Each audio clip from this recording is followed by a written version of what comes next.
Misalnya teman-teman sedang menginap di Budapest dan ada seorang bellboy yang membawakan koper kalian dari reception ke dalam kamar. Nah, berapa tip yang harus kita berikan? Ini yang akan kita bahas. Ayu Petri dan Hai semuanya, teman-teman pasti sudah pernah mendengar tentang budaya memberi tip di Eropa, termasuk juga di negara tempat tinggal saya di Hongaria. Saya infokan dulu, mata uang Hongaria adalah forint, jadi tidak menggunakan euro. Meskipun karena masih termasuk negara anggota Uni Eropa, euro diterima, tapi nilai tukarnya nanti dijatuhkan di toko-toko, di restoran seperti itu. Jadi saya sarankan teman-teman menggunakan forint saja. Sekarang mata uang forint ini nilai tukarnya anjlok terhadap rupiah. Sampai dengan beberapa tahun yang lalu, yang saya jadikan patokan biasanya adalah 10.000 rupiah sama dengan 200 forint. Nah sekarang tidak lagi.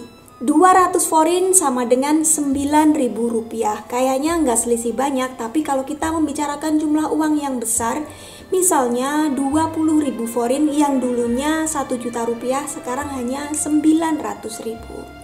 Jadi teman-teman harap ingat kapan video ini dibuat dan juga nilai mata uangnya akan berbeda setiap hari. Kebanyakan negara Eropa memiliki budaya memberikan tip atas servis yang kita dapatkan. Besarnya antara 5-10%, tergantung negaranya, tergantung situasinya. Tapi karena saya tinggal di Hongaria, saya akan lebih fokus pada keadaan di negara tempat tinggal saya di Hongaria. Sekarang saya akan cerita situasi apa saja yang biasanya kita harus memberikan tip ketika berada di Hongaria. Yang pertama adalah ketika kita makan di restoran yang membutuhkan pelayan. Biasanya tip yang kita berikan adalah 10% dari harga makanan kita, atau kalau kita sangat puas kita bisa berikan 15%. Nah gimana kalau kita nggak kasih tip? Kalau enggak, biasanya ada dua kesimpulan yang bisa ditarik. Yang pertama, kita dianggap tidak puas dengan pelayanan mereka, mungkin karena pelayannya galak atau jutek. Yang kedua, kemungkinan kita orang asing yang tidak paham budaya setempat. Di restoran besar yang banyak dikunjungi turis asing, biasanya mereka akan menyertakan biaya servis di dalam harga makanan yang sudah kita beli. Biasanya ini sekitar 12,5%. Jadi ketika kita akan memberikan tip, kita lihat dulu kwitansi. Apakah di situ sudah ada tercantum biaya servis ataukah belum? Kalau sudah, ya kita nggak perlu kasih tip lagi. Kalau belajar dari orang lokal, kadang-kadang kasih tip pas 10% itu kan susah. Biasanya dibulatkan saja. Misalnya kita makan dan habis 9.000 forint atau 400.000 rupiah. Ketika bayar, kita pakai duit 10.000 forint saja, jadi yang 1.000 forint adalah tipnya. Kita mau kasih duit 10.000 forint.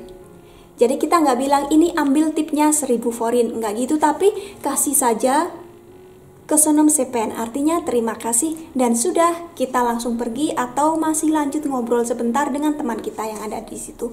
Nggak usah bikin eye contact dengan pelayannya. Jadi pelayannya sudah paham, oh berarti tamu ini nggak minta kembaliannya. Sudah paham duitnya diambil dan mereka nggak akan kasih kita kembalian. Skenario lain ketika kita habis 7.000 dan kita punya duit 10.000. Kita mau kasih tip 1.000 forint saja. Berarti kan masih ada kembalian 2.000 forint. Ketika kita kasih duit ini ke pelayan, kita sambil bilang, tolong ambil 8.000 forint. Jadi dia paham, sisanya 2.000 forint dikembalikan pada kita. Nah, seandainya kita kasih duit ke mereka hanya bilang terima kasih, mereka akan mengambil duit itu semuanya, nggak akan dibalikin, meskipun sisanya masih banyak. Jadi teman-teman harus hati-hati. Ini saya pernah ngalamin. Saya sedang makan bersama teman-teman ibu-ibu satu rombongan begitu. Satu grup kami habis 41.000 forint karena kan patungan. Kemudian kami bayar pakai duit 50.000 forint. Harusnya kan masih ada 9.000 forint karena kami sudah bayar service charge yang ada di kwitansi. Jadi seharusnya sudah nggak ada tip lagi. Tapi teman saya yang membayar cuma kasih duit sambil bilang thank you gitu aja. Kami pikir waktu itu karena masih baru di sini ya, sisanya kembaliannya ya pasti akan dibalikin. Ternyata setelah nunggu lama, pelayannya tuh nggak balik-balik. Tentu saja kalau kalian minta terus terang ke pelayannya, tolong dong balikin duit kami yang tadi, ya pastinya dibalikin. Tapi kadang-kadang kalau kita orang asing, ibu-ibu gitu, lihat pelayannya pakai tato, orangnya kekar, botak, kadang takut juga. Jadi ya sebaiknya bilang di depan, minta kembalian berapa gitu. Satu lagi info yang mungkin berguna, kalau teman-teman makan di warung atau di food court atau di restoran fast food, pokoknya yang tidak membutuhkan pelayan, kita cuma bayar di kasir, biasanya kita nggak usah bayar tip. Situasi yang kedua adalah ketika kita naik taksi. Di Hongaria tidak ada taksi murah seperti Grab atau Gojek. Di sini ada taksi online namanya Bolt, ini ada juga di negara lain.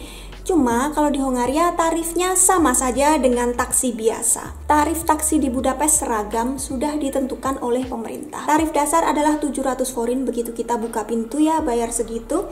Dan selanjutnya 300 forin per menit. Kalau sedang macet, yang kecepatannya kurang dari 15 km per jam, tarifnya 75 forin per menit. Kita bisa bayar cash ataupun menggunakan kartu kredit yang akan di-charge ketika kita sudah sampai di tujuan. Lalu kita juga bisa meninggalkan rating 1 bintang, 2 bintang untuk sopir begitu, sambil memberikan tip. Ini melalui aplikasi, jadi kita sudah nggak perlu bayar uang kepada sopirnya. Anyway, aturannya biar gampang, kalau kita naik taksi jarak dekat di dalam kota, bisa saja langsung ditambahkan beberapa ratus forin. 200, 300, 400, 500 seperti itu.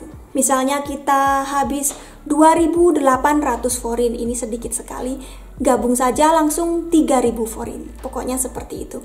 Tapi kalau untuk jarak jauh, misalnya 500.000 rupiah, berapa ya?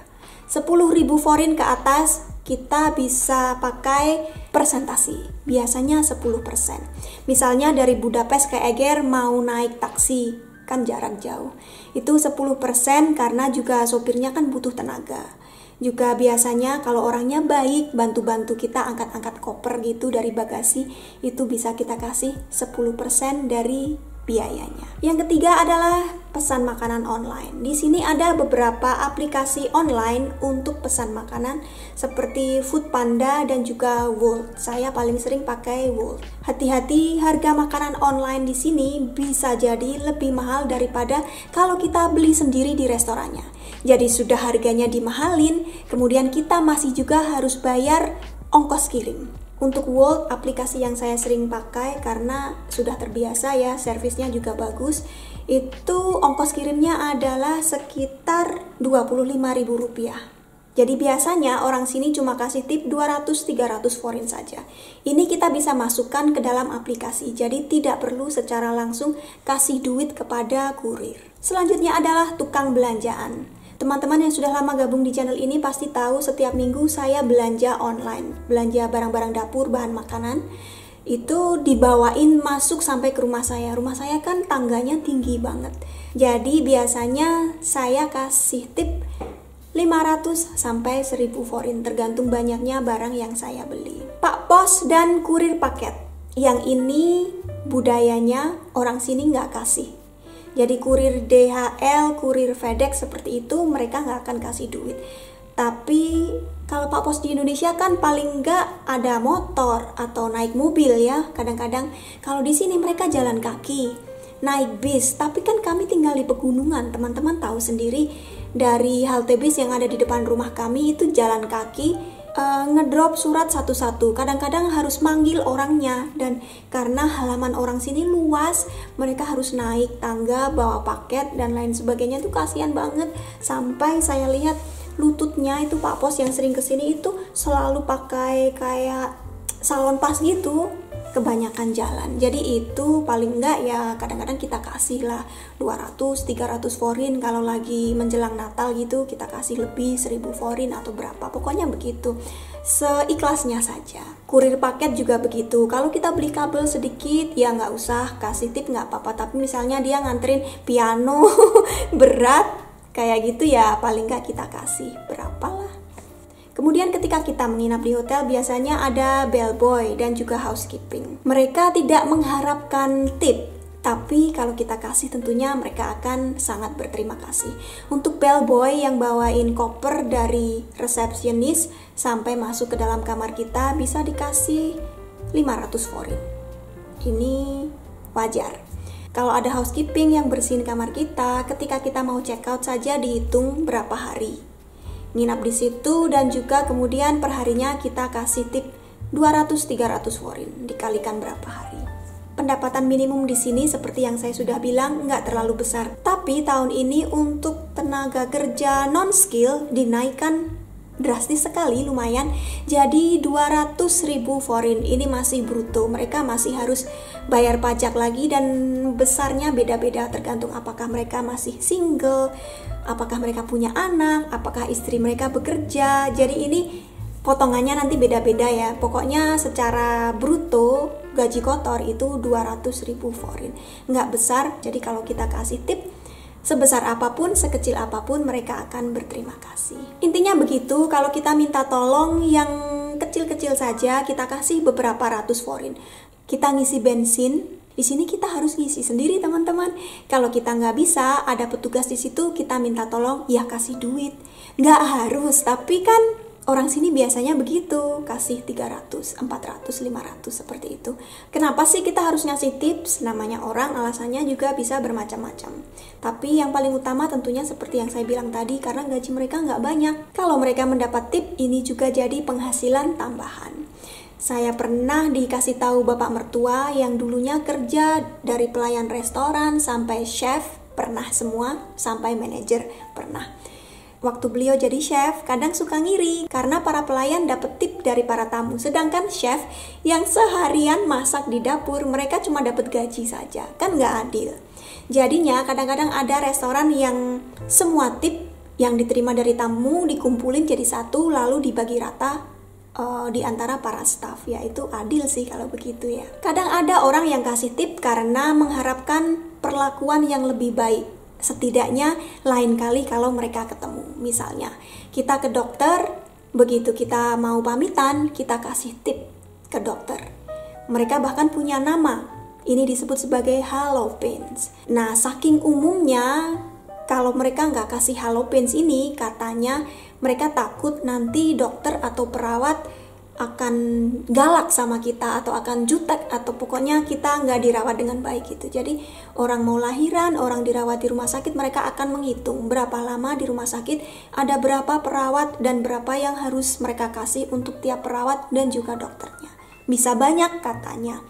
Tapi sejak tahun lalu ini sudah dilarang. Pemerintah menaikkan gaji dokter sampai 120% karena katanya gaji dokter dulunya nggak banyak, jadinya mereka masih butuh duit tambahan gitu yang dari uang tip ini tadi. Tapi setelah dinaikkan ini mereka tidak boleh lagi, dilarang menerima tip dari pasien. Yang memberi maupun yang menerima akan dihukum kalau ketahuan. Apakah prakteknya juga sudah hilang sama sekali? Saya nggak tahu. Nah, jadi begitu teman-teman yang mau berobat di sini, hati-hati jangan sampai memberi tip kepada dokter maupun perawat yang ada di sini. Kalau di klinik swasta, rumah sakit swasta, ya jelas sama sekali nggak ada karena biayanya sudah mahal. Anyway, semoga video ini bermanfaat. Terima kasih untuk teman-teman yang sudah menyisihkan waktu untuk menonton. Sampai ketemu di video berikutnya. Bye-bye.